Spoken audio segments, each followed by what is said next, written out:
în anumite situații am venit și am propus proiecte de hotărâri Consiliului Local. Arătând prin acest fapt că ne dorim nu doar să constatăm probleme la nivelul municipiului Arad, să criticăm pe domnul primar, că domnul primar întotdeauna le ia la personal toate criticile astea, deși nu sunt critici la nivel personal. Ca o paranteză, eu nu am nimic ca personal cu primarul Falcă, nu-l urăsc, nu-l iubesc. Dacă urăsc ceva, urăsc ceea ce el reprezintă, și anume un sistem clientelar, un carierism politic și un partid care nu este un partid, ci un grup de interese. Deci dacă i-ar fi vorba să punctez și închid paranteza. Nu avem nimic împotrivă, noi nu am vrut să spunem că a noastră este soluția perfectă. Între timp, primăria alocă din buget sume pentru derularea de campanii de informare. Foarte frumos. Însă alocă bani pentru campanii de promovare foarte bine, în lipsa unui cadru juridic corect, pentru a scăpa de fapt acest comerț pe raza municipiului Arad. Nu este formulată explicit în modul ăsta, ci se spune că în situația în care 30 de zile nu s-a emis un raport al unui serviciu de specialitate, se consideră automat ca un raport favorabil. Deci la ora asta, proiectul nostru de hotărâre are un raport favorabil, pentru că nu s-a emis un alt raport cu privire la acest proiect de hotărâre. Ceea ce înseamnă că el este gata pentru a intra în Consiliu. Ori de 3 luni de zile această inițiativă zace pe undeva prin primărie și se consideră că nu este oportun a se introduce pe ordinea de zi. În schimb, se face conferință de presă, mare tam-tam, cu privire la o inițiativă pe bani publici, foarte bine, pentru promovarea unei campanii împotriva produselor etnobotanice. Sunt deja, în curând, sunt 2 luni de când am depus această inițiativă, nimic.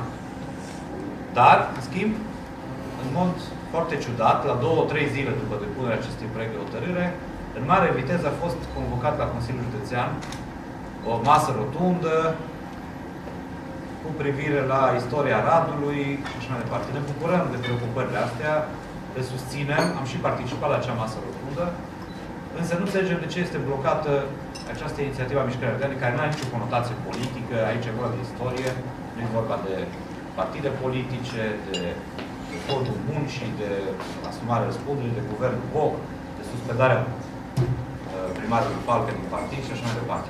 În 14 februarie, aproape o lună de zile, am depus un proiect de hotărâre privind reducerea taxelor locale în 2011. Practic este un proiect de hotărâre privind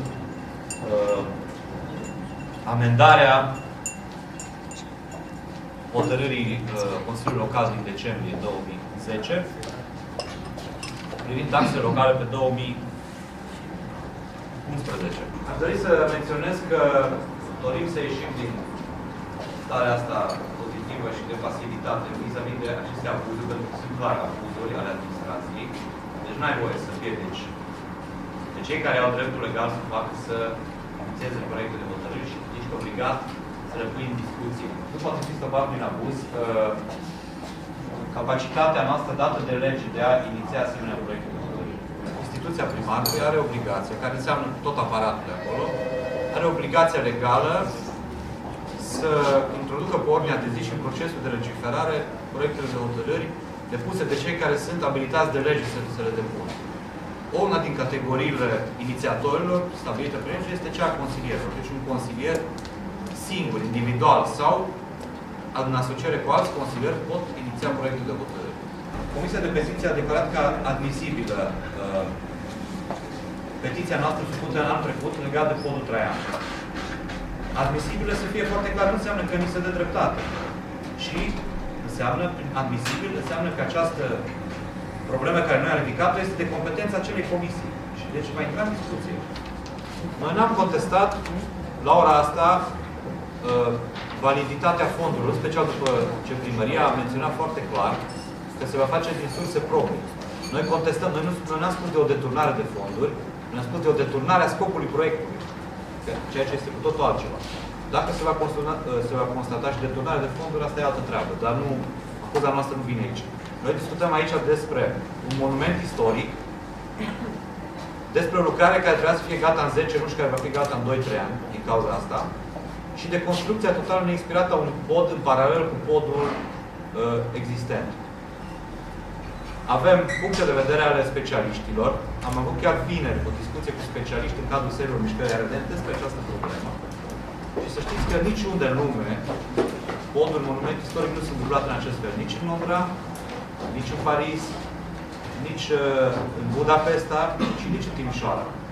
Doar în Arad se întâmplă acest lucru. Observați foarte clar că primăria a stabilit o temă clară. O piramidă, un luciu de apă, o clădire de birouri, nu știu ce, bibliotecă virtuală și tot felul de lucruri interesante, poate. Așa? Însă, în mod normal, nu se putea desemna colectiv. În ultimele luni am depus o serie de proiecte de hotărâri în calitate de consilier municipal, proiecte de hotărâri elaborate de Mișcarea Arădeană și este impardonabil modul în care acest lucru, foarte normal într-o democrație, este tratat de către aparatul executiv al primarului municipiului Arad. Faptul că aceste proiecte de hotărâri nu-și urmează cursul legal, și anume acela de a fi pus la transparență în prima etapă, după care în partea a doua să intre în procesul legislativ, acela de a fi scrise pe ordinea de zi, de a fi depuse la ședințele comisiilor, de a fi discutate în comisii și mai apoi să intre în plenul Consiliului Local, este un lucru care sfidează Constituția României, sfidează legea aleșilor publici locali și sfidează orice normă de bun simț. Așa cum știți foarte bine, consilierii locali au dreptul de inițiativă legislativă și acest lucru nu poate fi îngrădit sub niciun fel de către nimeni în România.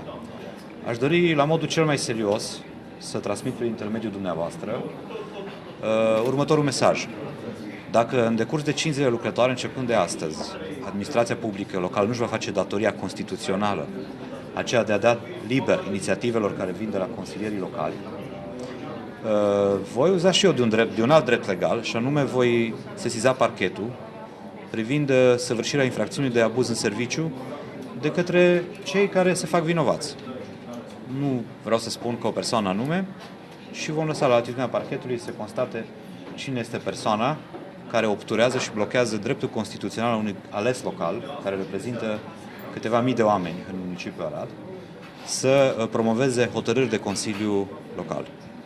Petiția noastră este declarată admisibilă și a intrat practic în dezbaterea Comisiei de Petiții și pentru o informare mai corectă a Comisiei de Petiții a Parlamentului European, Comisia de Petiții a solicitat Comisiei Europene efectuarea unei anchete prealabile. Deci, pentru podul Traian vom avea în Arad o comisie care va efectua o anchetă prealabilă privind podul Traian.